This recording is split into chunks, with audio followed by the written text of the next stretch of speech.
Okay, let's unpack this. Welcome back to the Deep Dive, where we take your source material, no matter how strange or compelling, distill the essential truth hidden inside, and serve it up as actionable insight. Today, we're doing a deep dive into I guess you'd call it the unexpected architecture of chaos and romance. Mm-hmm.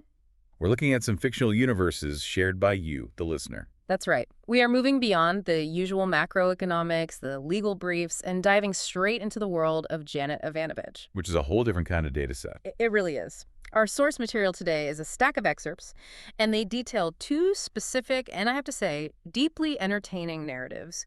Most of our time is going to be spent dissecting this turbulent, high-stakes relationship. It's between the very practical Billie Pearce and the privileged, maybe a little manipulative, Nick Kaharchek. That's from the novel Full House. And then, as a sort of counterpoint, we have a brief but I think crucial peek into life of bounty hunter Stephanie Plum. So our mission, really, is to treat these stories, these narratives, full of bizarre conflicts and, frankly, insane decision-making, to treat them as hard, factual data points. Yes. We're going to dissect the mechanics of how these unconventional relationships form, analyze their decision-making under duress. I mean, serious duress. On bombs. We're talking bombs. We were talking actual bombs. And we need to understand that precise moment when a very normal domestic life just violently collides with hidden mortal danger. Exactly. It's a world where the domestic, I'm talking about a 6th grade teacher with a green thumb, a cozy suburban home. She even won an award for being the best darn teacher. I love that detail. Me too. Yeah. Just collides head on with this aristocratic chaos. You've got inherited wealth, polo ponies, custom Mercedes cars, and a truly eccentric, I would say destructive extended family. And our focus here, for you listening, has to be critical thinking. We have to look past the sort of romantic comedy sheen on this and analyze the data underneath. How easily can trust be manipulated when someone is emotionally vulnerable? What are the actual long-term risks of integrating, Nick's lunatic family, as it's called, into a stable home with 2 kids? And crucially, what's surprising, previously invisible strengths just pop up when an ordinary person like Billie Pearce is suddenly put under extreme life-threatening pressure. We are looking for those aha moments hiding in all the humor and the chaos. Okay, so let's start with the central conflict. It's all anchored by this very grounded element, Billie Pearce. She is, the absolute definition of the relatable girl next door. She really is. The source material paints a very clear picture. Large hazel eyes, a mouth that's maybe a little too wide. She just has this aura of competence and maturity that comes from being a devoted mother and a respected teacher. Her core identity is just defined by this hard-won stability. She's a divorced mother, 2 kids, an 8 and a 10-year-old, and she teaches 6th grade at Purcellville Elementary. And it says she fought tooth and nail to keep her house after the divorce. This is a huge detail. She wanted to make sure her children maintained their security, their routine. She is practical, reliable, and just deeply invested in that domestic sphere. And this is a huge but. Beneath that stable exterior is this just a cavernous motivation gap, and that's where the vulnerability really lies. It all comes from the marriage. Her entire identity feels undermined because her ex-husband was, he was an athletic god. There's no other way to put it. It's almost comical. The sources list it all. He was a big football star in college, a hockey star, a cabinet just full of tennis trophies. And now he's taken up skydiving. Skydiving, of course he has. So to her children, he's the superhero. And what is Billie? In her own mind, she's just fundamentally physically lacking in any kind of, kinetic skill. The data on her clumsiness is frankly astonishing. It's not just a feeling, it's documented. Oh, it's documented. She recalls throwing a bowling ball into the wrong lane. How do you even do that? I have no idea. She couldn't hit a tennis ball if her life depended on it. And the skiing story. She was such a total klutz on the slopes that her ex-husband, Mr. Perfect, he banned her. He made her stay inside the lodge. He banned his own wife from skiing with him. Yes. And let's not forget, she even fell out of a sailboat and had to be awkwardly fished out of the water by him. So this isn't just insecurity, it's a profound, documented lack of physical competence. And that establishes this fundamental vulnerability, which is the key. Yeah. It's the key to Nick's initial attraction and, frankly, his manipulation. So her decision to try polo lessons, despite this entire history of failure, it was this desperate, almost existential quest for self-affirmation. She just wanted to finally be good at something. And here's where it gets really interesting, just like you said. This quest for competence, her very first step toward it, immediately results in total physical failure. Which, ironically, is the crucial step into intimacy with Nick. Exactly. On her very first lesson, she's on this incorrigibly lazy donated gelding named Zeke. Zeke the lazy gelding. And Zeke basically stages a sit-down protest in the middle of the field. And in the process, he steps squarely on her brand-new riding boot. Immediately sidelined. She gets this vivid, painful bruise that the text describes as being tinted a bilious green and purple. That's such a specific description. It is. And this injury, this silly accident, it prevents her from driving, and it forces Nick, the wealthy horse owner, the polo pro, to intervene. He has to drive her home, he starts tending to her, and the whole dynamic shifts. It absolutely does. The physical injury is the key that unlocks her emotional defenses. It removes her from her sphere of control, her house, her classroom, and puts her in a position of dependency. And Nick, he senses this. He knows. He starts trying to address her deep-seated insecurity about the divorce. He says things like, your ex couldn't make chocolate chip cookies and that she's the one the kids turn to for comfort, for homework.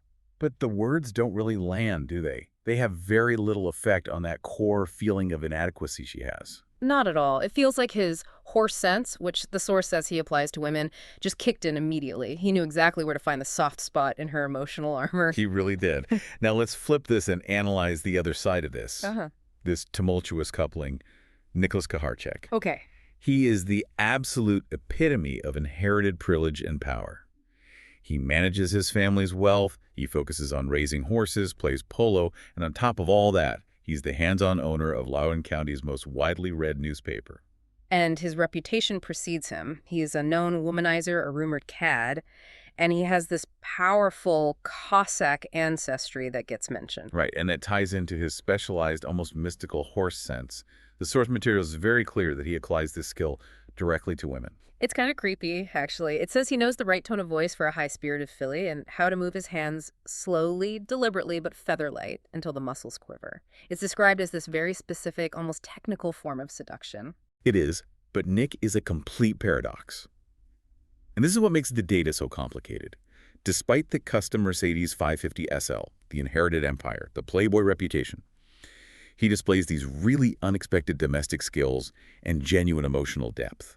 It completely upends his initial profile. Wait, so Nick, the notorious playboy who can handle a high-spirited filly, is secretly the guy who understands the simple sensory pleasures of food. That just doesn't compute. It doesn't, but it's true. We see him in the kitchen making these elaborate salads, carving up lasagna. And he owns what is lovingly described as the Cadillac of home ice cream makers. The Cadillac of ice cream makers. Purchased by his retired manservant, Fong. And Billie herself notes that he is much more mellow in the kitchen than he is on a horse. He's not just visiting the domestic sphere. He's comfortable there. But is that domesticity a real part of him, or is it just another tool in his toolbox, another way to win people over?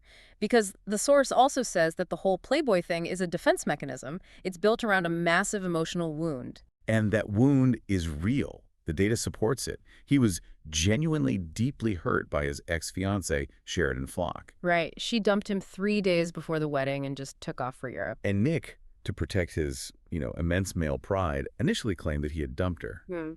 But the source confirms the truth later on. She broke his heart.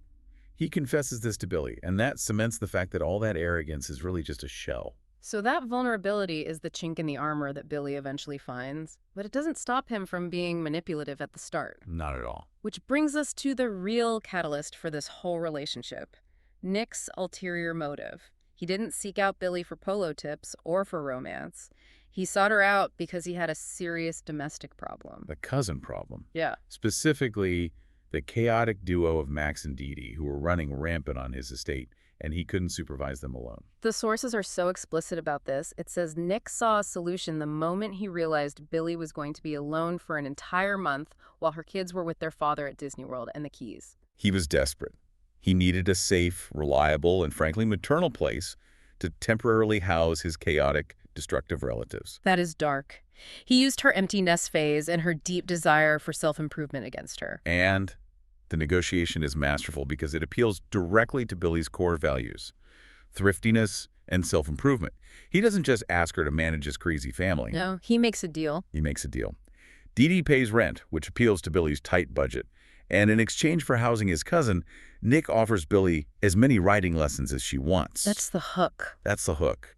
That promise of unlimited lessons, the chance to finally be good at something, it just overrides all of Billy's reasonable suspicion of him as just another wealthy hunk with money. He's basically offering to solve her internal identity crisis if she'll solve his external chaos crisis. And the big takeaway here for you listening is just how rapidly that vulnerability, her injury, her insecurity can be weaponized in a manipulative courtship. Even by someone who is deep down heartbroken himself. He even takes advantage of her being woozy from pain medication to feed her lasagna and get her to agree to the whole deal. And he knew he was doing it. He admitted, internally that he was being a cad and a jerk. He promised her she might eventually be jumping fences. An obvious lie. A total lie. He was secretly worried she might hurt herself just climbing over a fence, let alone jumping one on a horse. So it's a relationship built on this very transactional handshake. But the resulting physical chemistry, that was the unplanned variable. The source calls it an undeniable, sudden physical chemistry that leaves Billy weak-kneed and Nick totally confused. It was the accidental bonus that no amount of polo sense could have ever predicted. Okay, so the deal is struck. And the moment Dee Dee and Max step into Billy's meticulously kept suburban home, the data immediately shows a sharp, quantifiable increase in chaos. Let's analyze Dee Dee Holt, the charming disruptor, first. Yes. Dee Dee is pure spectacle. She's 6 feet tall in her heels, an ex-beauty queen. And she finances her entire opulent lifestyle on alimony checks. We can treat her as a financial data point in herself, right? She absolutely refuses to sign prenuptial agreements. She's ensuring maximum financial payout with every single failed marriage. It's a business model, and her existence revolves around this extreme maintenance and entitlement. She requires 3 distinct types of makeup: morning, afternoon, and evening. 3. That's not high maintenance. That is a full-time job. We can treat that as a red flag for, let's say, high-demand relationship potential. And her entitlement is just completely divorced from reality. She genuinely asked Billy, "Can you imagine not having a cook?" As if it's like not having running water. Exactly. She views exercise as totally unnecessary. Her philosophy is, it's easier if you don't eat. She embodies this high society entitlement that is just completely alien to Billy's world of tight budgets and practicality. Her need for specific high-value accessories, in this case her Stargio jewelry and matching shoes, is so intense that when she leaves it behind at Nick's house, she attempts this covert recovery mission. And this is where her chaos becomes criminal adjacent. It really does. It leads directly to her breaking Nick's window, which sets off his deafeningly loud alarm, and it nearly gets Billy arrested after the police show up and mistake her for a real burglar. And the data point here is important. The police know exactly who Dee Dee is. They call her the ditzy redhead. And they immediately recognize Billy's minivan and warn Billy never to let Dee Dee drive it again.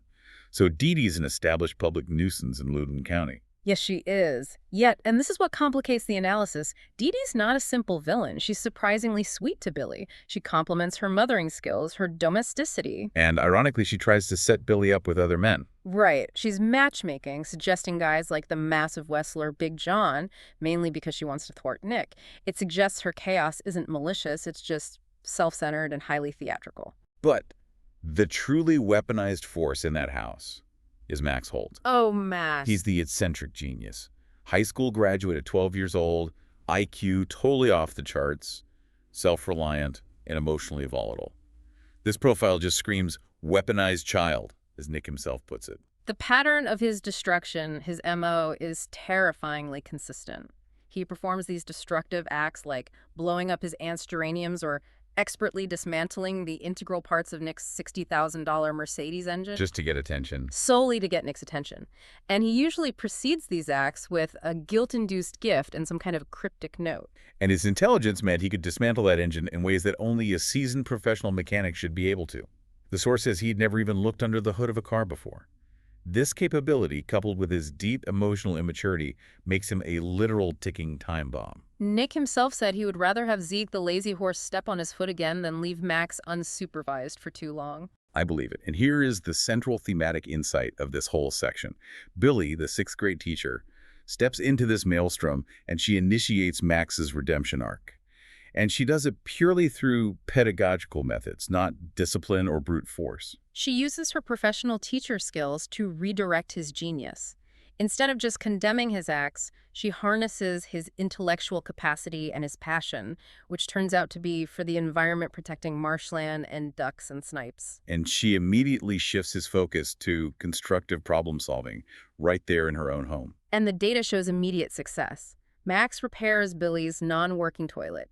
He fixes 2 electrical outlets that have been broken for ages. He gets the non-working ice maker running again. Which then, humorously, produces such a comical surplus of ice that Billie is forced to start bagging it up and giving it away to her neighbors. A small price to pay. Though we do have to note the humorous data flaw.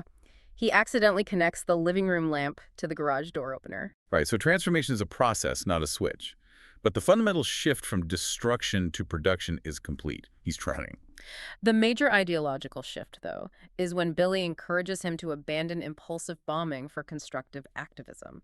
She tells him, if you want to be heard about the marshland, you need to use peaceful protest, flyers, petitions, committees. She appeals to his logic and his passion, and it works instantly. Max shifts from blowing things up to planning a legitimate activist committee.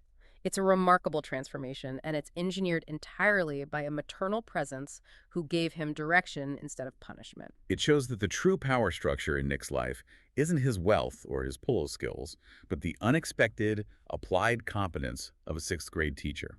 So when we unpack the lunatic family as a whole, this sudden blending forces Billie to confront the true challenge of marrying Nick. She starts to question if Max and Dee Dee are the perfect role models for her own children. Right. She recognizes that they just drift in and out of Nick's life as if he's running a halfway house for wayward cousins. Can stability coexist with this level of chaos? That's the real question she has to answer. And what's fascinating is the dynamic shift that happens. Billie initially fears Max, but when the Mercedes is actually bombed for real, she is the only one who immediately trusts his innocence. She has better instincts than the police or Nick. She deduces that a complex, timed bomb requires a professional touch, not just an angry genius teenager with a chemistry set. And later, she relies on him completely.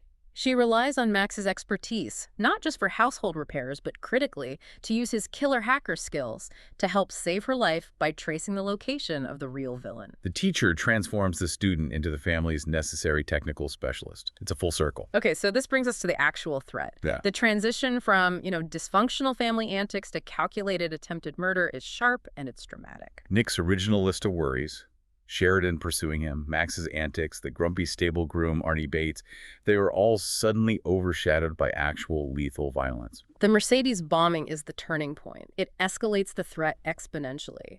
A $60,000 custom car is just destroyed in a blast that shatters half the windows in Nick's house.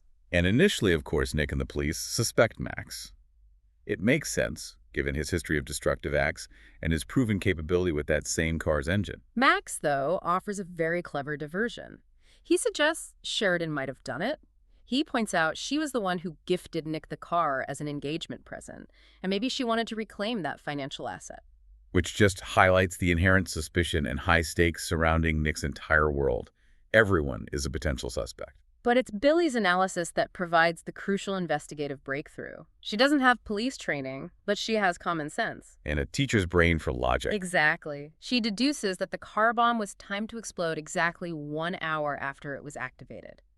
And that time would coincide with Nick driving to a fake emergency call he got from his newspaper office. So the bomber wasn't just destroying the car. They were intentionally luring Nick into the car at a specific time. Precisely. This shifts the crime from property damage to premeditated attempted murder. And that reasoning immediately refocuses the entire investigation away from the eccentric family members and toward external threats. Billie realizes that Arnie Bates, the sour stable groom, the one Nick hadn't fired because his wife was pregnant and needed the money. Right. She realizes he might be the target, or maybe even the perpetrator. Nick had caught Arnie smoking in the stable, which was a huge fire hazard and a forbidden act, and that had really soured Arnie's disposition toward his boss. What's so fascinating here, though, is the sheer audacity and effectiveness of the hidden villain, Raul Hernandez. He operates under the perfect cover. The local bugman, the pest control expert. It's brilliant. He's perceived as this trusted, neighborly confidant. He's constantly around the neighborhood, offering helpful advice, keeping an eye on things. And think about why that cover is so effective. It grants him trusted, intimate access to the most secure parts of people's homes, and crucially to their schedules. He knows when they're home, when they're not. He built this immense confidence in the neighborhood. He was constantly criticizing Nick, calling him a shyster, which just cemented his own image as the humble, honest working man. And he used that access masterfully. He made it his business to keep an eye on things, collecting mail and newspapers for people on vacation. The sources say that people, like a neighbor named Mr. Callahan, just readily gave him the keys to their homes when they had emergencies. This level of granted trust is his entire modus operandi. The unraveling begins with Max, the family's new tech specialist.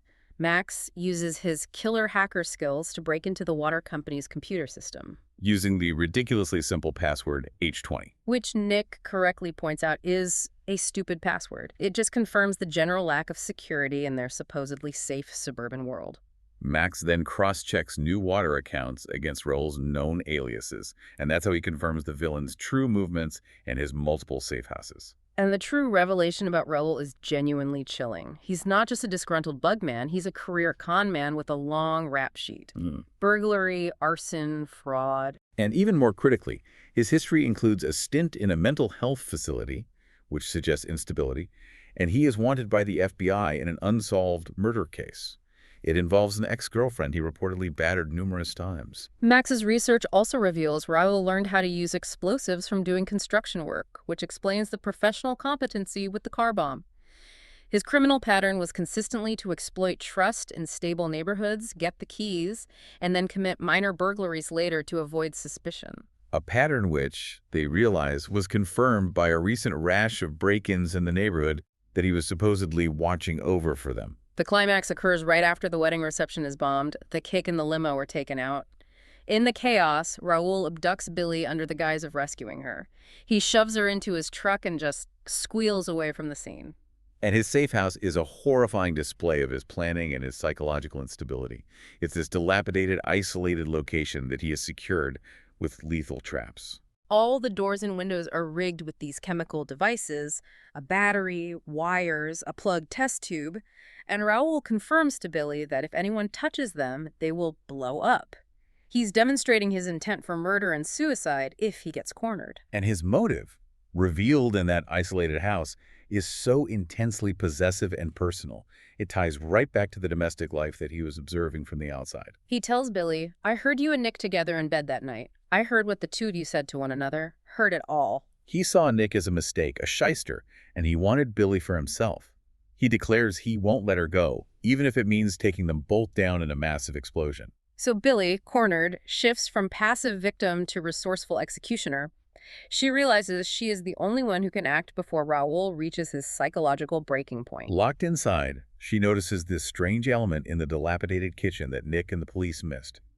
Several gallon-sized jars filled with spiders under the kitchen table is part of Raul's macabre collection. Her final, desperate act is the ultimate triumph of domestic insight over conventional strength. During a distraction, she grabs one of those jars and she slams it over Raul's head, shattering the glass and releasing the contents. And she screams the identity of the escaped venomous creatures. Brown recluse spiders. That is the critical insight. Billie's background as a mother and a homemaker gave her the acute observational skills to notice that detail. Nick's privileged macro-view world never would have. Her greatest strength wasn't the polo she sought, it was her domestic awareness. And it works. Raul collapses, screaming about the venomous bites, and that allows this massive caravan of family, police, FBI, and wrestlers who had all followed them to breach the booby-trapped door and subdue him. The sixth-grade teacher used a biological weapon to save the day. The transition from venomous spiders to a wedding is jarring, but it's perfectly indicative of what their life together is going to be like. The wedding itself was less a solemn ceremony and more a spectacular, chaotic carnival. The visual data alone just confirms the absurdity. Billie, ever the sensible one, wears an understated, elegant, cream-colored linen suit. Which contrasts violently with Dee Dee, who looks like a heroine from a silent movie in this Edwardian-style pink organza dress trimmed with long, dangling crystal beads that literally tinkle when she moves. And the guest list. Yeah. It defied any attempt at cohesion. You had ambassadors and senators mingling with a gaggle of massive, muscular wrestlers, including a guy named Snake Man with his actual pet boa constrictor. And then on top of that, a massive maroon and gold tour bus full of very conservative farmers and shopkeepers from Lancaster, Pennsylvania pulls up. It was a fusion of high society, professional wrestling, and rural stability, all in one place. And of course, the danger continued right through the ceremony. Plainclothes detectives and security guards were everywhere. The limo was rigged.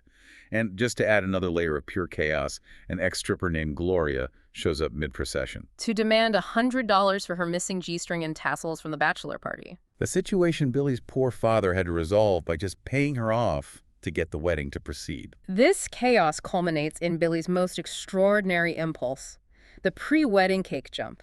She's tired of feeling ordinary, tired of the ghost of Sheridan, and she's worried about Nick's womanizing reputation, especially after finding out about that bachelor party. So she takes Sheridan's place, and she jumps out of the bachelor party cake. She's wearing a sheer t-shirt, tassels, and a G-string. And this wasn't just a spontaneous moment of fun, it was a conscious, calculated move. She wanted to force Nick to show his real self, the potentially jealous, possessive, or superficial womanizer she suspected he might still be. And instead, he reacts with protective fury. He's enraged by the lack of respect shown to her by all the men ogling her. He doesn't see it as crass. He sees it as an offense against the woman he loves. And that confirms his genuinely protective, non-superficial feelings for her. And Billie finally accepts it. She accepts his sincere profession of love. She realizes the history with Sheridan was indeed complicated. Sheridan had dumped him, but later forced him to lie about it to protect her own high society pride. And that had created all the lingering tension and doubt that had plagued Billie. So the engagement itself gets sealed in the most unconventional yet fitting way for their new, chaotic, blended family. Nick proposes at King's Dominion, an amusement park. Amidst the replica Eiffel Tower, the smell of funnel cakes, and the roar of the roller coasters. And he asks Billie and her children together. He says, "Will you guys marry me?" When Christy, her daughter, screams, "Mom said yes," Nick seizes the moment, quickly slips a 2-carat diamond on her finger, and just says, "Gotcha." It's an acceptance of the whole package. The chaos, the kids, the necessary simplicity of it all. And their partnership is immediately defined by Nick's support for Billie's priorities and his genuine comfort in domestic life. He understands the psychological toll of her ex-husband's rejection. We see him jump in instantly when Joel spills a heavy glass bottle of orange juice, shattering it all over the floor. He immediately scoops Joel to safety.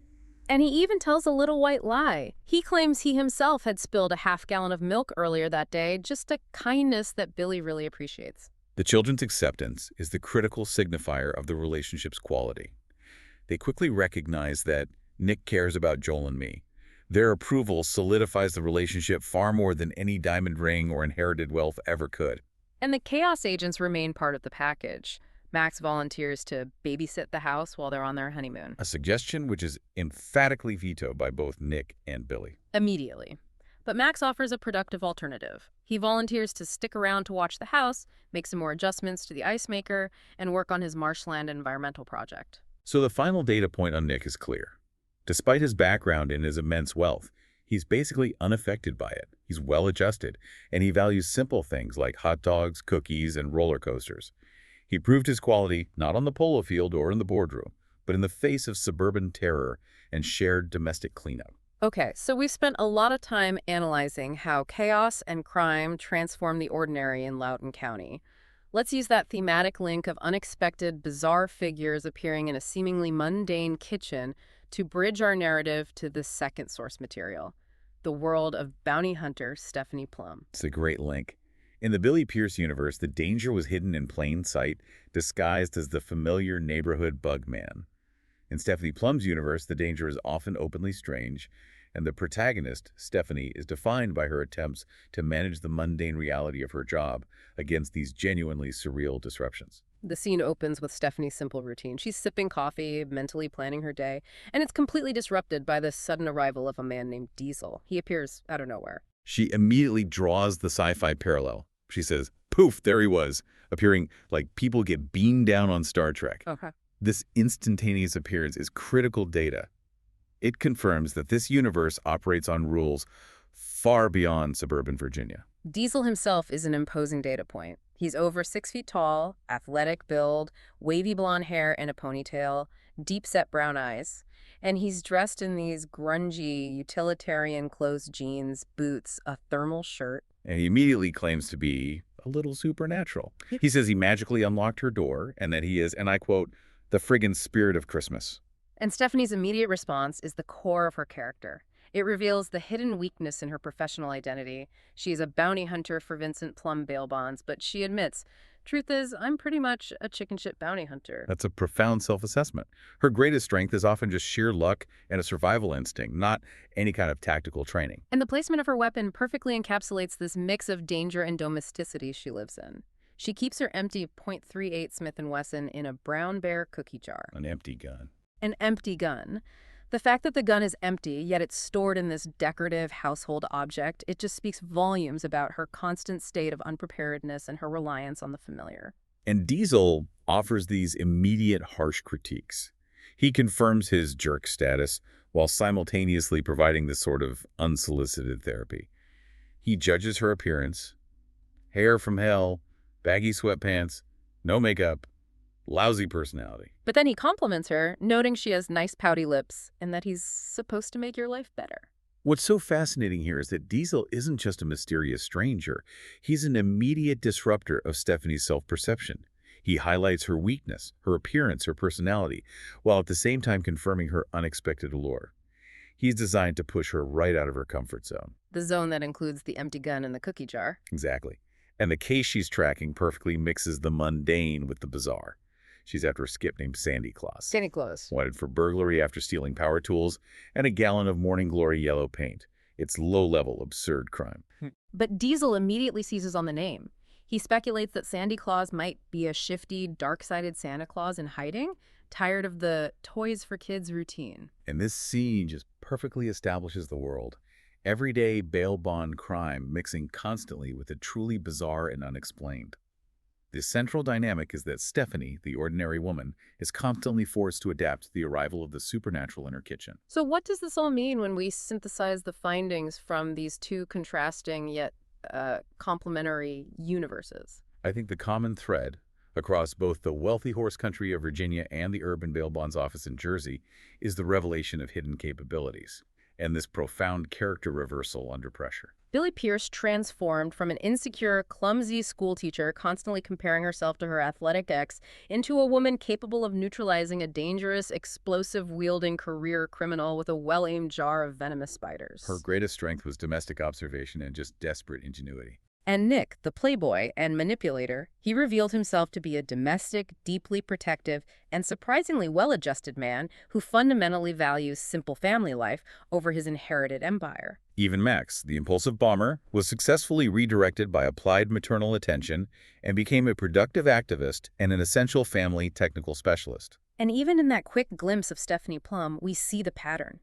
The self-diagnosed chicken shit bounty hunter who arms herself with an empty gun from a cookie jar is constantly forced to rise to the challenge of the supernatural. So the final insight here is clear for you, the listener. Never, ever underestimate the person standing next to you, whether they are a quiet sixth-grade teacher, a woman in baggy sweatpants, or the neighborhood bug exterminator. The most dangerous elements and the greatest strengths often hide in plain sight. Indeed. Billie discovered that true love and lasting security could be found not just in shared passion, but in shared domestic chaos and unexpected rescues, all of it catalyzed by a lazy horse and a terrible riding boot bruise. Which brings us to a final provocative thought for you. If your life, like Billie's, were suddenly turned upside down by a bomb-wielding ex-con, what is the most unconventional skill or hidden piece of knowledge you possess that would save the day? Is it your knowledge of a specific venomous reptile? Your ability to hack a poorly secured water company computer? Or is it just your ability to make really good cookies? And who in your seemingly normal circle might turn out to be your chaotic yet necessary champion?